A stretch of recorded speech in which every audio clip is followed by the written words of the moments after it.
Sizga qancha olarsiz? To'xtang. 3 barobar kattasini, idealini arzon narxda qilib beraman. Ko'ringlar unaqa. Morozilovka Moskov katta titanli ko'rinishda bo'ladi. Ustida eshiklari shunaqa sanduqqa o'xshab ikkiga bo'lib qo'yilgan. Ichida yana 6 ta katta korzinasi bo'ladi.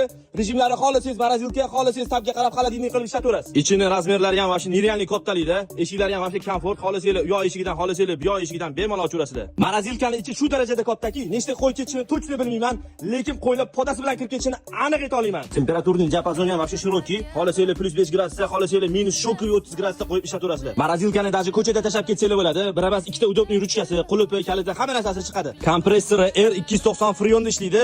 Bilmaydiganlar uchun eng qimmat, eng sifatli Freon shu hisoblanadi. Aynan shu brendda xuddi shu modelini 12 million 195 ming so'm sotayotgan ekan. Yaxshilab o'ylab ko'ringlar. Men nech pul qo'ya olaman. Narx-navo solishtirmoqchi bo'lsanglar, eshik bilan otni solishtirmanglar. Chunki eshikka taqa qoqib to'qim ilsanglar, baribir eshikligicha qoladi. Aynan shu brendni, shu modelini solishtiringlar. Morozilovkani sifatliligini mana shu rezinkalari ham esib turibdi. Вообще cho'tki, mo'shni, yopilishlari ham shunaqa vakuumli. Agarda aytadigan narxim sizlar o'ylab turgan narxdan ham arzon bo'lsa, shu videoni hamma tanishlarga jo'natib qo'yasizlar. Ammo sizlarga bu bahaybat titanlikda keladigan, ichiga 10-15 ta qo'y kirib ketadigan, salkam $1000 turadigan Morozilovkani bor yo'g'i $799 qilib beraman. Sotuvchilar nomeri Telegram kanalda bo'ladi. Kanalga o'tib nomer olib, bemalol sotib olsangiz bo'ladi. Sotib olishi bitta sharti bo'ladi. Podpiska talab qilinadi.